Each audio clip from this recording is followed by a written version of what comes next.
All right, welcome back to Liquid Gold. Mike, why don't you go for it? All right, where the rum flows downhill and the truth is untold.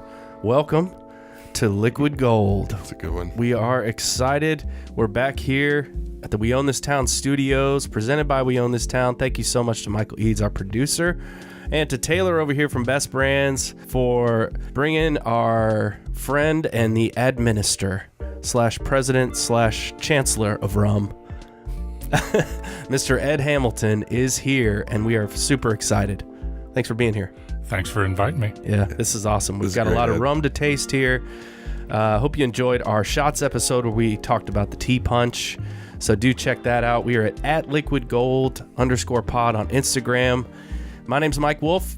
Super stoked to be here today in the middle of staining a countertop and getting bloody and getting my hands dirty, along with my co-host, Mr. Kenneth Dedmon over here. How are you today, sir? I'm doing well, Mike. We're getting this day started off well. Adversity as well today. Yeah. NES just decided to shut off the power to half the city last night. And I was trying to charge my phone. I don't know, like watch Harry Potter. Yeah, you're worried about your alarm. Get ready for the show. Yeah. I told you I would oversleep, but I didn't. You didn't. You made it. So this is great. So Ed Hamilton is here with his rums. He's got all these beautiful rums from Jamaica, from Guyana, from Martinique, and we're going to talk about all these different styles of rum. I think one of the things that's really interesting about the rums that bear your name now, you have these different flavor profiles, different regions, where it seems like rum, obviously similar to wine, but also similar to how whiskey is sort of becoming, where you're more tasting a place now. With rum, it's even more so. You are tasting a region, you're tasting a place. What drew you to these to kind of express these different styles of rum? Well, I had no intention of doing my own brand. Having brought in rum agricole for almost 10 years, bartenders came to me and said, for example, Ed, we've got to have a black Jamaican rum with character. And I took it upon myself to go down to Jamaica. I was able to visit a few distilleries. Fortunately, they were opening the door for me, so to speak. They knew who I was, so when I came and said I wanted to buy rum of a certain profile, they said, oh, okay, yeah. Or they said, no, we're not selling you rum, because that's not what we do. Yeah. I said, okay. But I was able to work with the Worthy Park Distillery in Jamaica, which is a fantastic place right in the middle of the island. It was originally a land grant for Colonel Price who was credited with resisting and beating back the Spanish invasion back in the 1600s and keeping Jamaican English. But this distillery estate today produces their own rum, but they grow their own sugar cane, they make their own sugar, they make their own molasses, and then they make their own rum. So I was responding to the bartender community.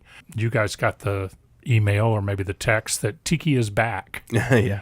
So 10 years ago, people were coming to me and saying, Ed, we need this Jamaican rum. Go find it, please. We need it. Mm-hmm. And so I was able to do that. And so I responded to market demand. Mm-hmm.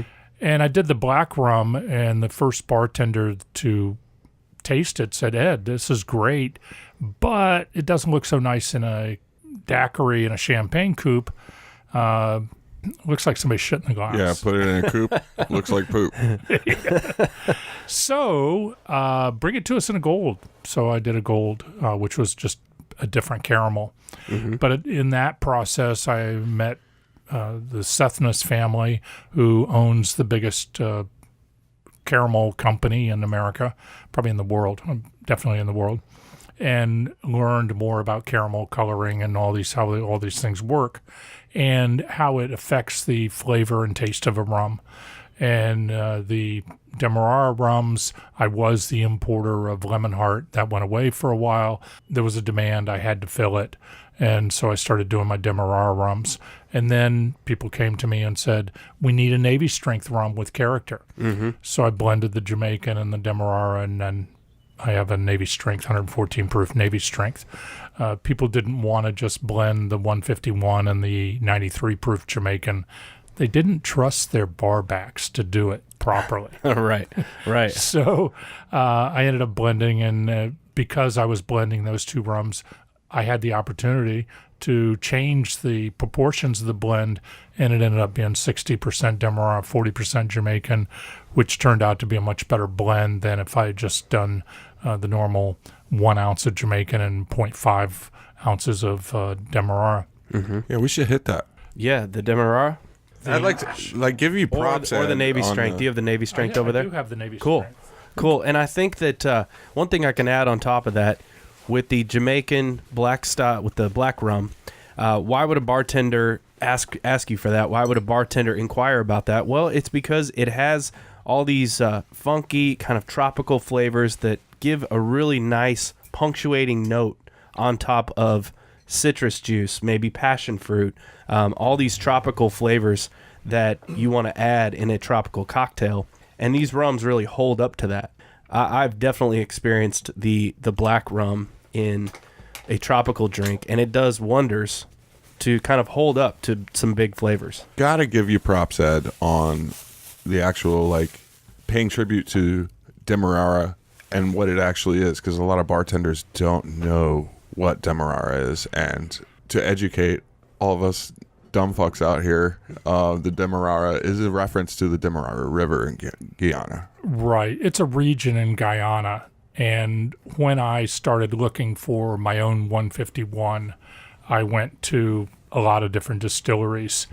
And I have to congratulate the people at the other distilleries. They said, Ed, if you're trying to replace Lemon Heart 151, we don't have the flavor profile of that Demerara rum. I said, okay, but I wanted to ask. And I don't want you coming back to me later and saying, hey, we could do that. Well, they can't. And the flavor of the Demerara rums is a function of their raw material, their molasses, the sugar content in their molasses, their yeast, and also their stills. They have the last operating wooden pot stills and wooden column stills, and they also have continuous stills that produce much lighter rum, but then they're blended, and they add a little bit of caramel to the barrels before they age, so it gives a little bit of a red tint. But when you taste a Demerara rum, you will know it. Now, along those lines, so they also make some very light rums. They make some rums that you would not identify as Demerara rums. They also make a vodka. The distillery, Demerara Distillers Limited, makes a vodka, mostly sold in the local market, and then they flavor it and make a gin, which we all know is just flavored vodka anyway. Right. The original. Are they drinking that down there? The vodka and the gin? Oh, yeah. Yeah. Oh, yeah. Well, it's the least expensive vodka and gin. Mm-hmm. Mm-hmm. And Guyana is not a particularly rich country. The people are not particularly rich. I mean, it's a tremendous natural resources, but it's very difficult to mine the gold and the other resources that are there. I'm sure that oil is probably pretty big there. There is oil off the coast, and but again, they're right next to Trinidad. Trinidad has the infrastructure to extract the oil. Trinidad also has asphalt pits, and almost every state has some asphalt from Guyana or from Trinidad. Excuse me. Wow. So one thing I've always wanted to ask you, I guess, because I don't know if this is just my brain playing tricks on me when I drink a rum that has been distilled in a wooden column still. What flavors does that impart? Does it impart kind of a robust character to the rum, or do I just imagine that? I think it's a little combination of both. It's the pot still, and the pot still gives you a lot of heavier flavors than we get from a column still. The dark fruit, the spice, a lot of people call it stone fruit, cooked, like baked blueberries, baked prunes, those heavier flavors. And that's a combination of the fermentation and the pot still. Like the pot still Jamaican rum, it's a similar pot still. It's not the same pot still, but it's also a different fermentation, different yeast. But we get a lot of the overripe banana flavors, heavier flavors. The column still rums tend to give you lighter things, light fruit flavors, passion fruit, light tropical fruits and the floral notes that we get. And the Demerara rums typically lack light florals. When you're distilling out of wood, I would assume you're distilling at a lower temperature than you would out of a copper or stainless steel. And what is that doing to the flavors as far as just the distillation out of wood in comparison? Yeah, I can't speak exactly or precisely to the temperature. There is steam coming up through the wood, but I believe you're right. You're working with lower temperatures, so you're going to get heavier flavors than you would with the higher temperatures. The higher temperatures, you're going to volatilize different things. I would theorize that Super cool. distilling temperatures across the board doesn't vary too much, because there is one specific temperature that you have to hit to distill a consumable product of ethanol. So it may not necessarily be temperature, but more like a texture thing, or it's just an old dope piece of wood that that just won't quit. I know for a fact, like, what Buffalo Trace does is run everything through a doubler, then through a pot to further clarify it. So From like a heat source. Would the wood catch on fire if you were going hot? The heat, what is that? The That's heat what I'm saying. source That's is steam. 451 degrees to get wood to burn.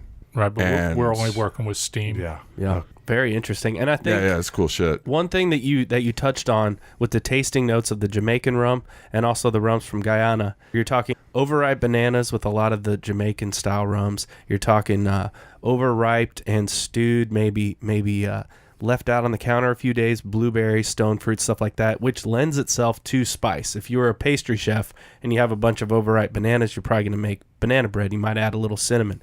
That's why these rums are so great in these tropical style and tiki drinks, which we've talked about kind of the last few episodes. So that's really interesting that this is all making sense. It all works. Yeah, a lot of everything I've done has just been filling a need. Mm-hmm. I didn't sit around on my boat and drink a bunch of rum and say, hey, I'm going to do my own rum. This is going to be a really cool thing. I brought the agricoles to America originally back in 2005 because there wasn't any. Nobody else was doing it. It turned out that Clement was coming in the same time I was, but they pretty much started on the East Coast. I started on the West Coast. And I was fortunate California really took quickly to Nissan and La Favorite rums. And I explored that and then grew around the country. But call it the path of least resistance. Mm-hmm. I didn't set out to come up with a rum brand and a rum profile and introduce something and say, I've got a better rum than your other rum. Mm-hmm. This is something people wanted. This is something people asked me for. Yeah. The Navy Strength was something they asked me for. I've got another rum here, West Indies 1670 blend, which was asked for by the people at Pier A in New York. They also have Dead Rabbit. They asked me for... Sean Muldoon. You know, Sean. So you'll appreciate this. Sean's a big guy. I could whoop him. You just hand that over here. Okay. They asked me for a rum for daiquiris. And as you guys know as bartenders, I said, wow, daiquiri, that's a big word. What do you want? Because I make daiquiris at home with Nissan Blanc. I make it with La Favorite. I make it with other things. And that day, all I had with me was a bottle of this Navy Strength. And they made a couple of daiquiris with it, 2-ounce daiquiris, and said, Ed, that's perfect.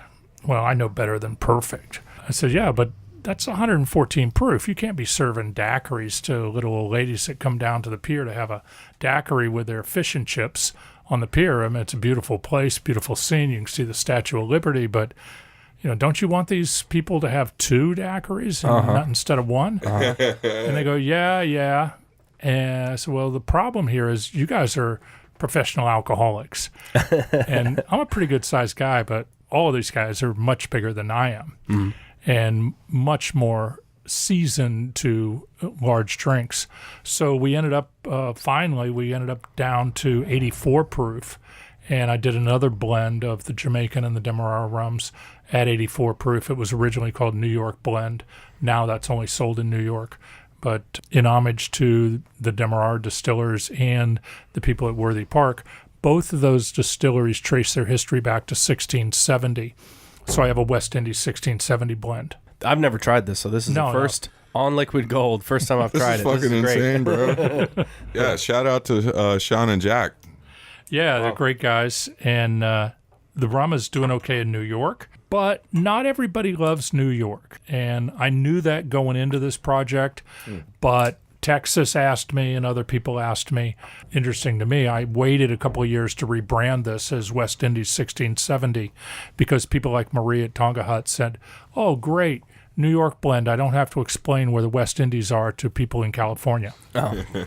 People in California can name and spell every island in the Hawaiian island chain, but they don't know where the West Indies are. So when the rums, especially the agricole, I'm interested in that, when it was taking hold in California, how was it? How are people drinking it? Were they drinking cocktails with it? Was it a cocktail bar thing? Yeah, it was cocktail bars. Yeah. They were doing not as much tea punch as I thought they would, but they were doing a lot of swizzles, a lot of things.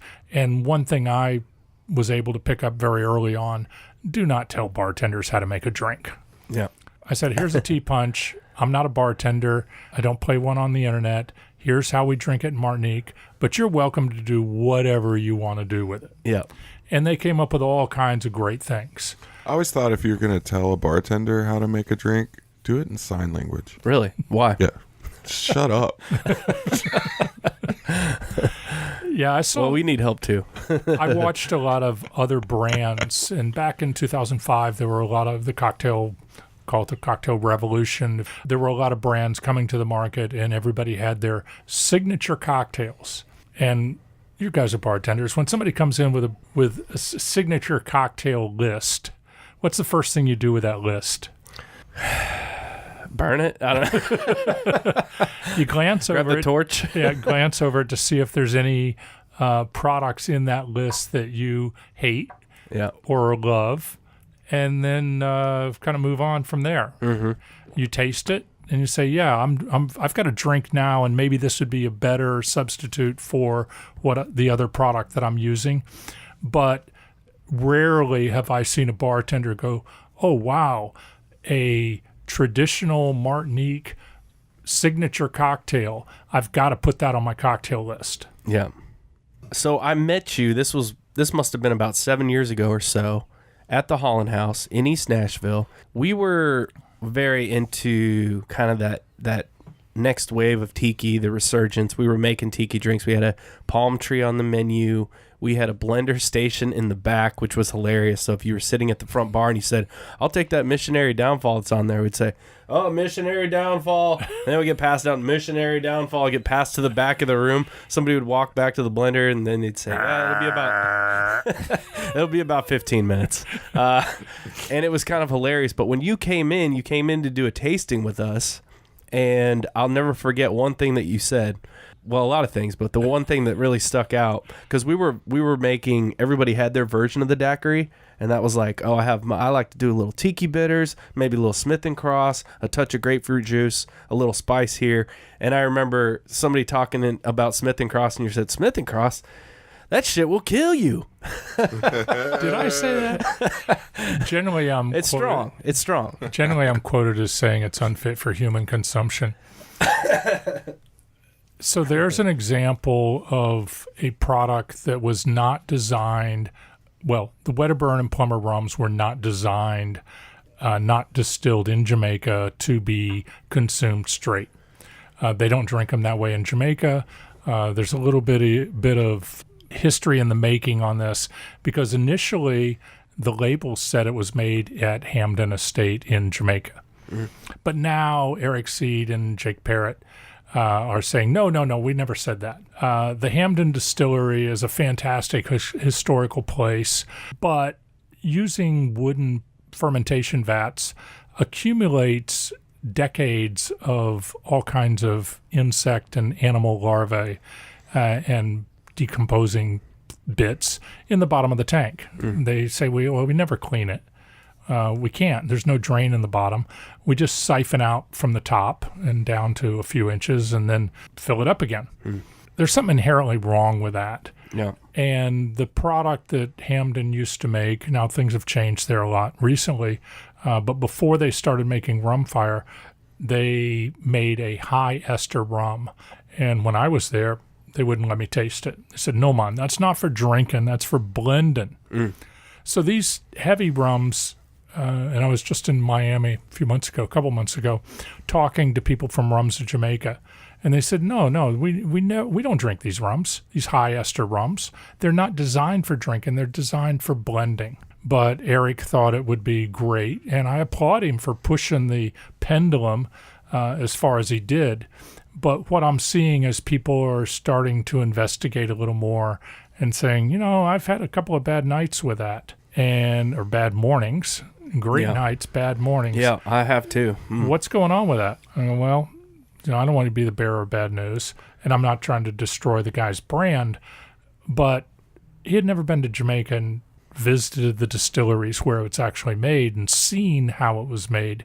And as you guys know, with whiskey or craft distilling in general, or beer or any alcohol, just because it comes out of a still does not mean you should drink it. Sure. Yeah, a lot of times it needs time. It needs some filtration. It needs or redistillation, or back to the drawing board. Right. The same as just because it comes out of a beer tap doesn't mean you should have 3 of them. Right. How many craft beers have you had that you said after 3 sips, that is enough of that? Yeah, for sure. Some of the beers with cereal and milkshakes and donuts in them. I said, well, congratulations, you've done it, but I think I'm good on this. And it's a shame that people have gotten this idea that, funky high ester Jamaican rums are what we want. Mm-hmm. The Jamaicans don't want that. They don't market them. They are typically sent to Europe as blending agents, and they're blended into other things, and they add wonderful flavors in small amounts. Mm-hmm. But I don't know, Ed, this whole decades old wooden pot filled with dead larvae seems uniquely appealing to me. It does it's appeal. Like a cover of a Tool album. Yeah, it's amazing to me how we've all had roaches in our house. Typically, you turn on the light and the roach runs away. Not these roaches. They charge you. I was surprised when I took pictures, and I don't want to pick on any one distillery, but when I've taken pictures of distilleries where there's roaches climbing all over tanks and things. Wow.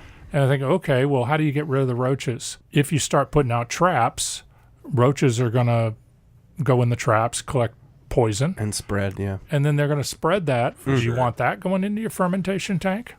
Nah, you really don't. All jokes aside, most of the breweries that I've been to, definitely in this city and distilleries all over the country, are very sterile and very clean environments. Is absolutely what you want if you want to make a quality product. If you want to make a quality product. Now, if you're making something that is going to be used for other purposes in very small amounts, go for it. In hot dogs, I remember years ago there was a government mandated allowable amount of rodent hair and rodent bone. Oh man. And the FDA says, okay, we understand. You can have a little bit of this in there. Okay. Wow. Yeah, thanks. Thanks. Thanks for that. Look at organic. You can have 95 or so % organic and you call it organic. Well, that other 5%, it might be stuff that you don't really want. Yeah.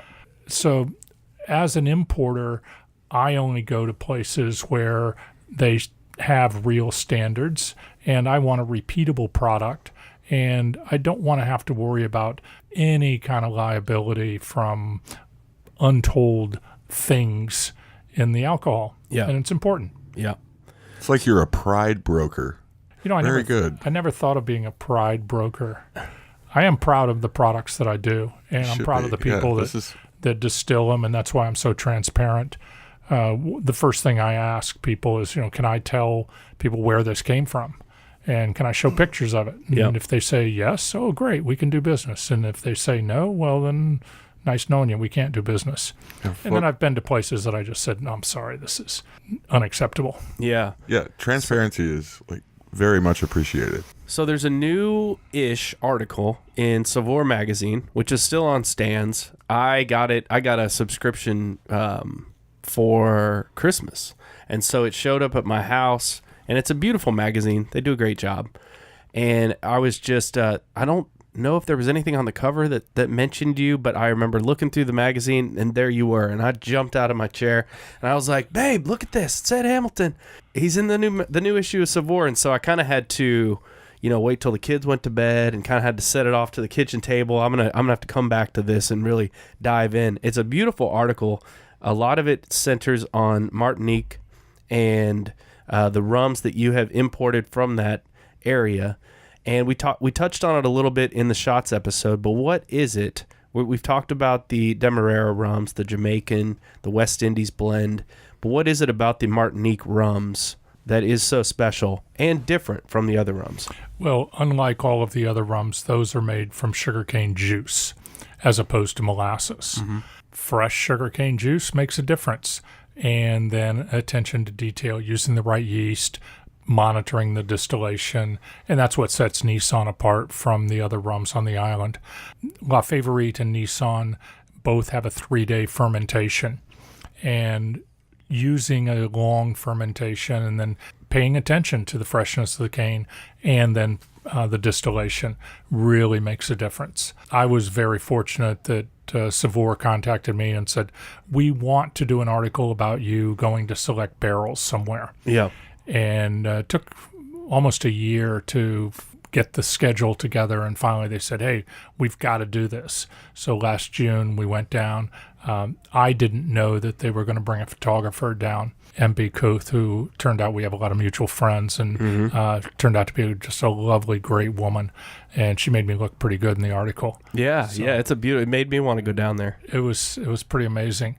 And I think they did a pretty good job of talking about other distilleries.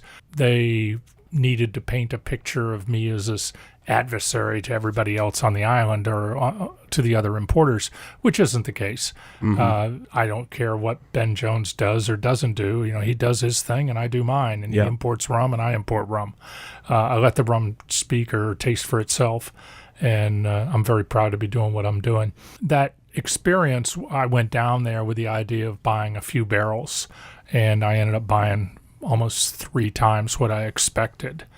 And there were a few things that I felt were kind of taken out of context. As happens with a magazine article, I'm sure, right? As happens. Yeah. You spend 3 days with a guy, and 4 of us were riding around in a little Peugeot something, a little diesel Peugeot for 3 days. And so there's things on the record, off the record, on the record, off the record. And then, you put things together. But I think Chris Cohen did a pretty good job of writing the article, and MB certainly took great pictures. It was a good experience. I did end up with a lot more rum than I expected I would.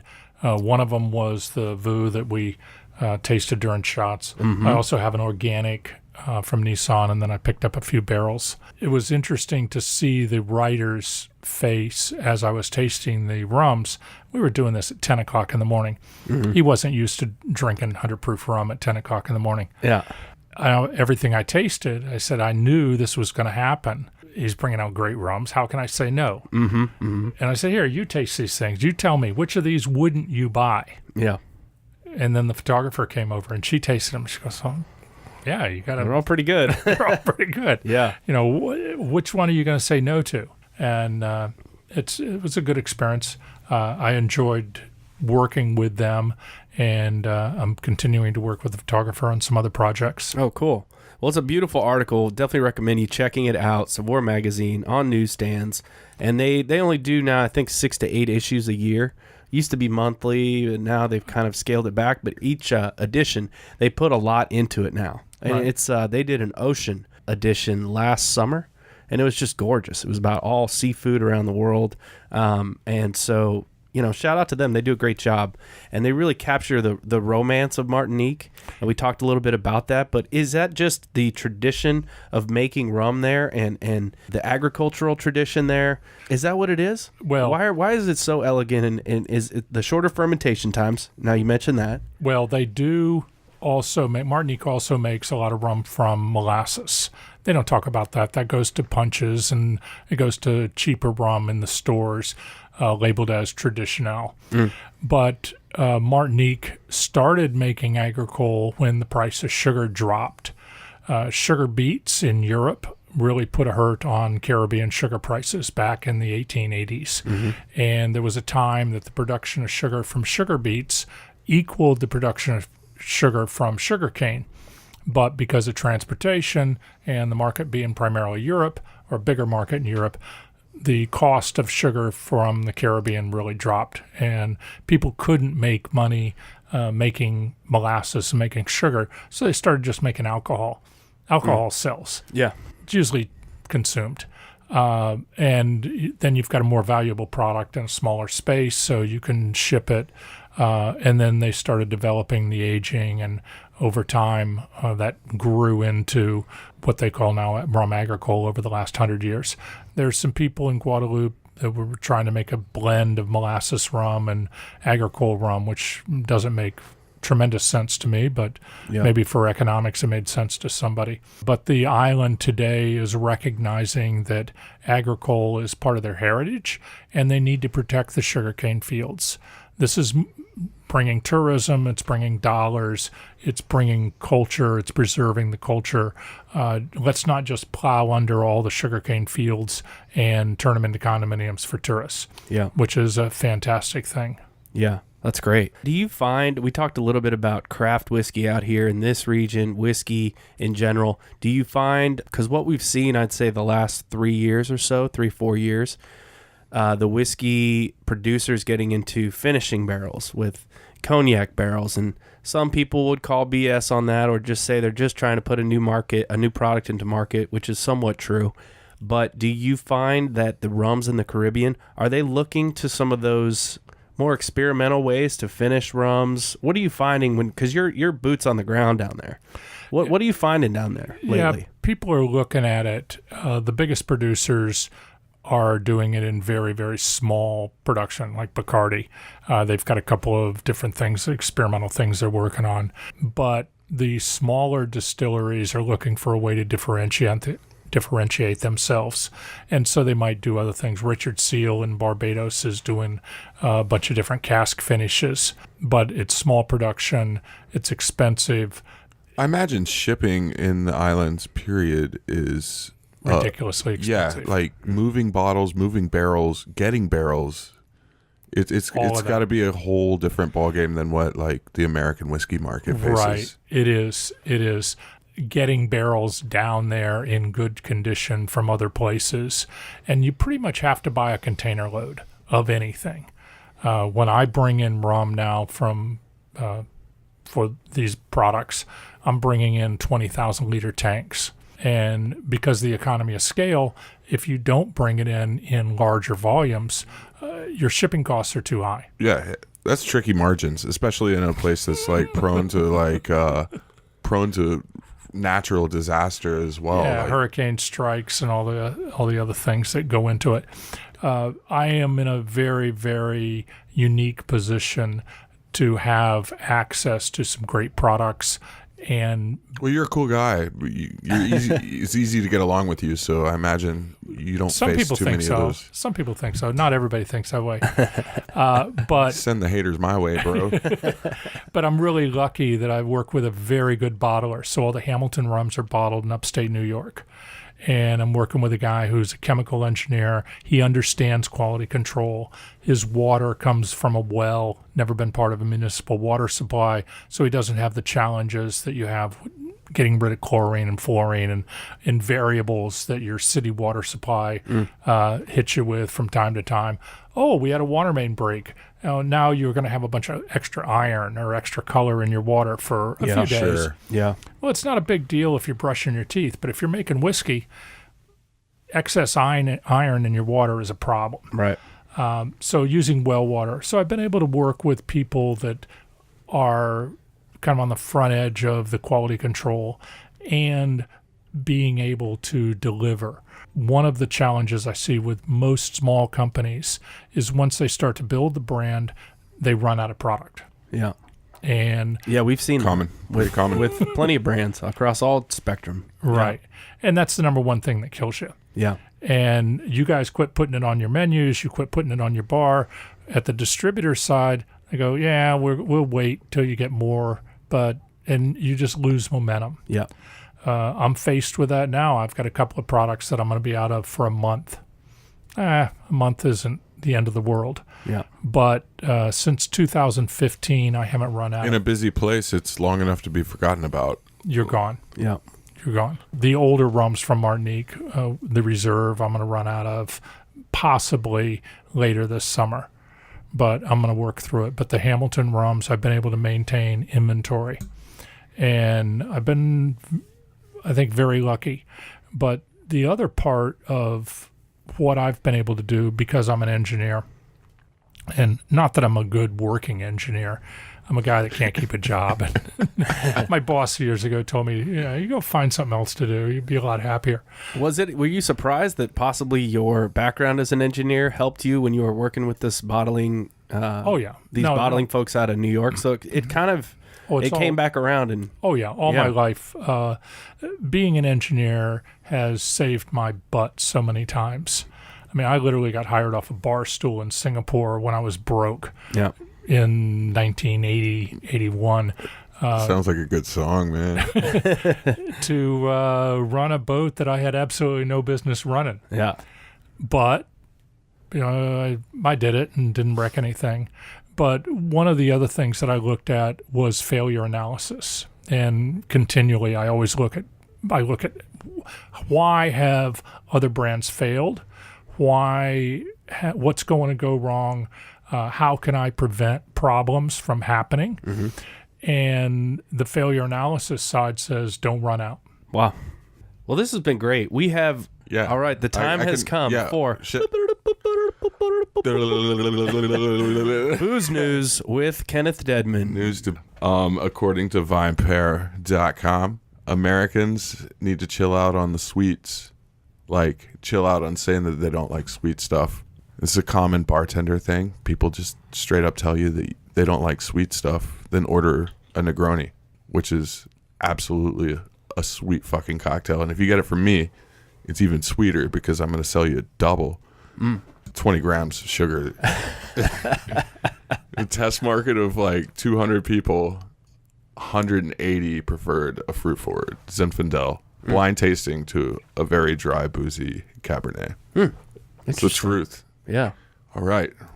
We got 3 minutes left before we got to get out of here. Okay, you got any more booze news? Yes, we got to give a shout out to our friends at Don Chicho in Washington, D.C. Oh, yeah. As they move into their new facility, they're doubling their size and quadrupling their production, going from 25,000 cases a year to 100,000. Wow. Yep. They're Trying not to run out like we talked moving about. out of the itty-bitty space that they had in Manor Park to Ivy City. If you remember those guys when they started out, it was 300 liters a day. Yeah. They came and tasted us on that stuff. And speaking of iron, Ed, they make a really great Farrochina, which is a traditional Italian elixir to cure anemia. Is that with fennel? No. Okay. Farro being iron, like the grain? The Greek word for iron. They steep iron rods in brandy with citric acid, and that corrodes the iron and feeds their brandy. And Booze News is over. That's crazy. Holy shit, that was fast. We got it. Well, thank you so much for Booze News. Quick hitting this week. Whoa. Getting ready. Yeah, that was great. Thank you, Mr. Kenneth Dedmon. It's been great talking to you, Ed. Thank you so much for coming by. Ed, you're cool as fuck, dude. Like, thanks for this is a real honor. Rum runner. Having a Cheers. Speaking of sweet, here's something sweet for you. Okay. What do we got here? This is a Martinique Shrub based on La Favorite Blanc orange peel and the sugar that's in the not so simple syrup. Whoa, this smells incredible, dude. Oh, wow. That's lovely. This is another one that people came to me and said, you got to do better. What? Wow. Ed, this is amazing. Sounds like that needs to be in a Mai Tai. coming soon to a bar near you. Dude, all your product is Coming soon. freaking great. Yeah. I can't wait till you guys open. I will come back. Yeah, we got about another week or Yeah. so, and can't wait to have you back.